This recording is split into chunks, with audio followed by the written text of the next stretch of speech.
I see her. Just walk down the tracks. The truck tracks. No, walk on them.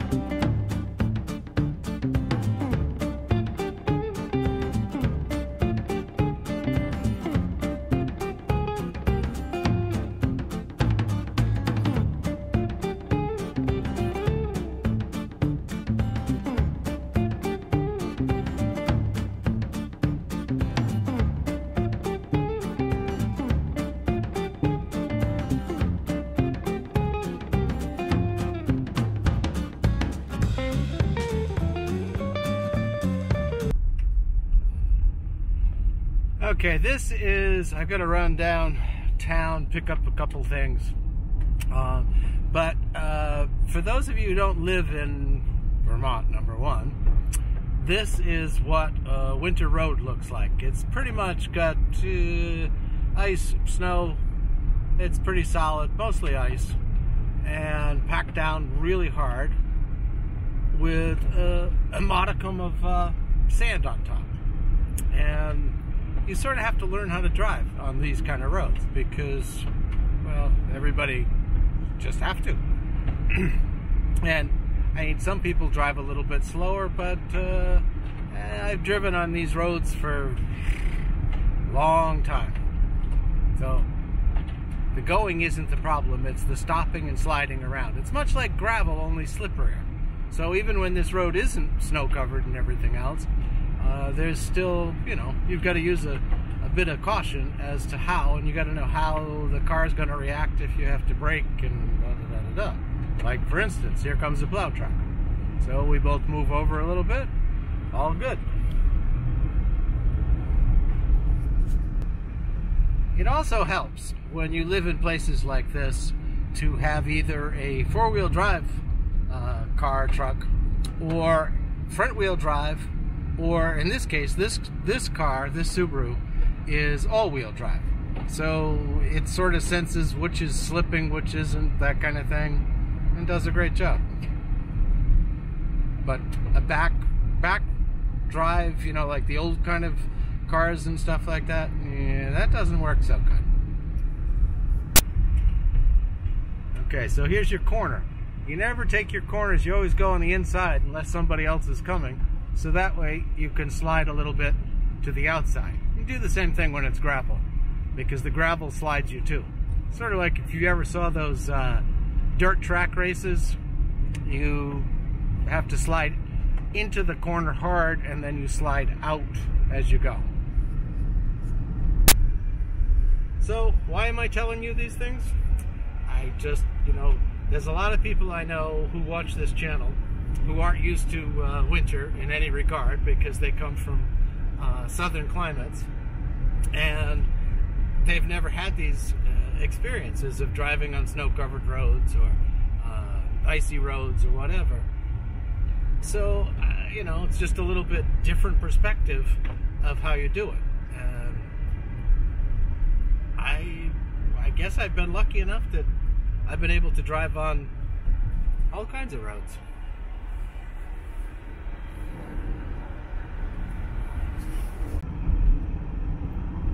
Okay, now you can see all the, you know, main roads in Vermont are tarred, paved, but all the secondary roads aren't. And this is a main road, so they salt it and maintain it and everything else. But the secondary roads, like the one I was just on, they don't do anything to it other than plow it and sand it. And, you know, it kind of makes sense, because if you got a gravel road underneath and you start putting salt to it, it'll be mushy all winter. If you put too much salt, it'd melt all the way in, and oh boy, it'd be a mess.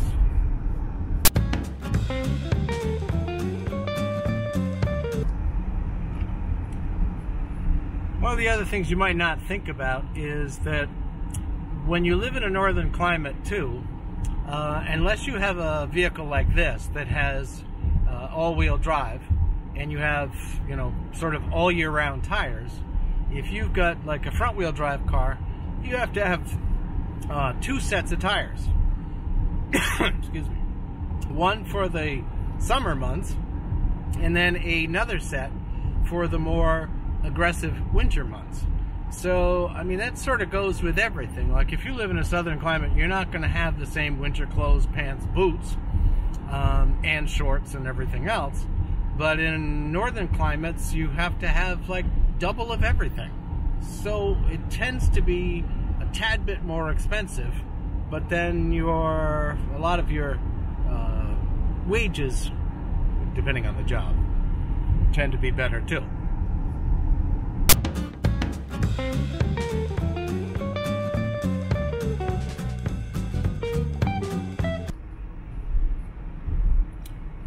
This northern part of Vermont is also sort of like a cold version of Eleuthera.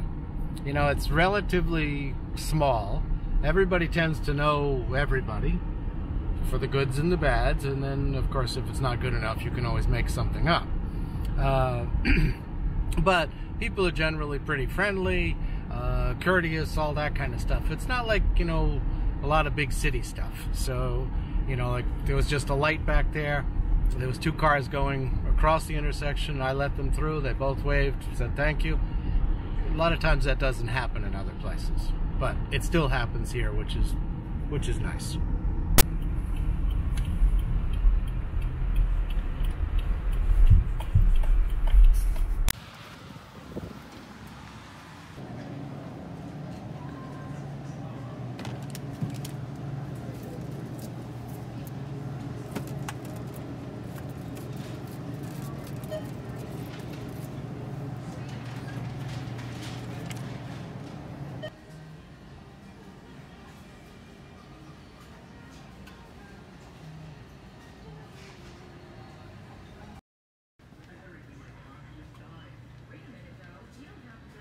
And I can't find it yet, where the syrup is. Canned fruits with pancake mix. Got to be up here.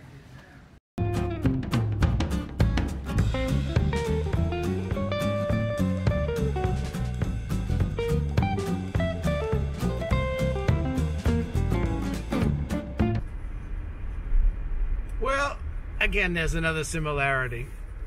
Grocery shopping here is, you know, it's better than Eleuthera, but so I needed to get a cucumber. You know those cucumbers that are wrapped in plastic? That wasn't happening because all the cucumbers that were wrapped in plastic were also like mush. So I didn't get that. And then I was supposed to get some kind of syrup that came in a light form. No, we didn't have that. So I had to get a regular syrup for the pancakes. The red onion I was supposed to get was, let's see, there was probably 8 red onions in there, and one of them was solid. The rest, I don't know what you could do with those. But so, again, there are similarities from Eleuthera to this part of Vermont.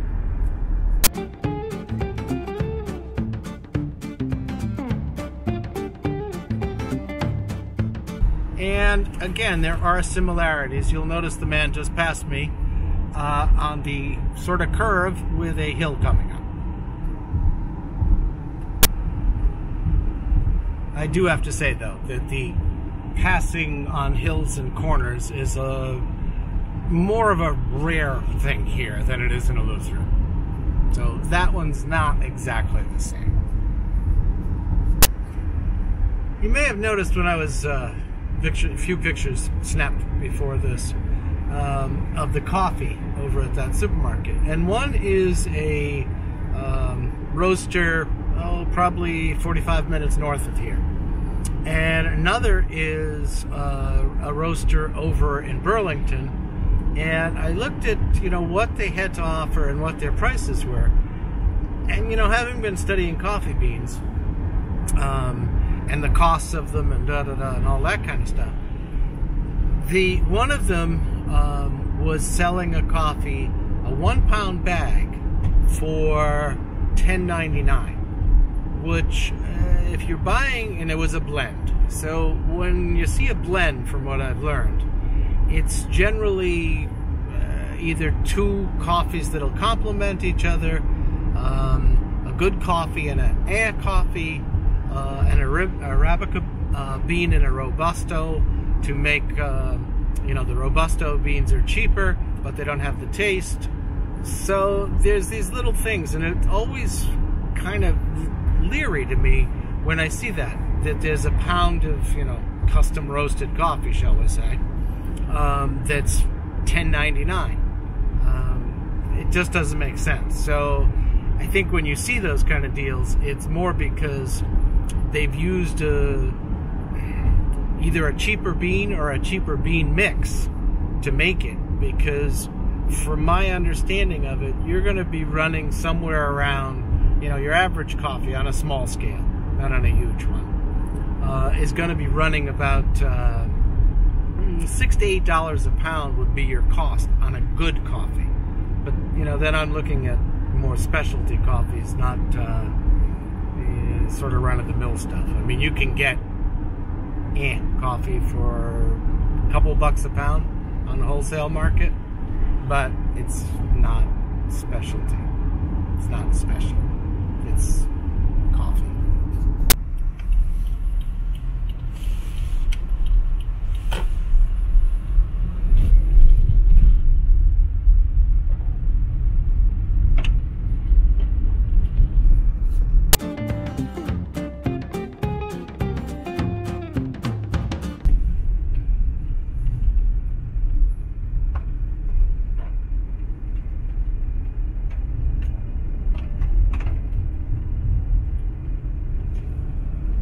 So you go to the inside of the corner, and then on ice or gravel, you end up sliding to the outside of the corner, which is really where you want to be.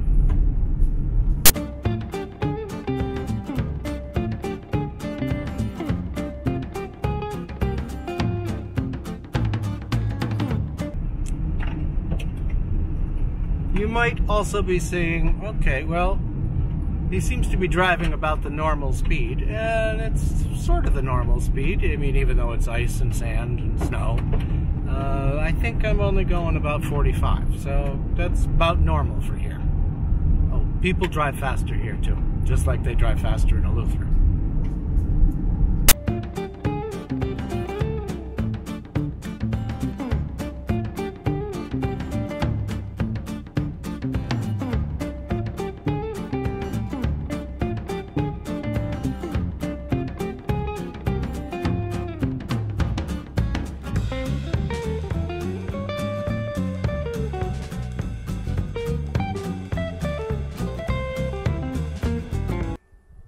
Well, today will be the last day in, well, sort of last day in Vermont.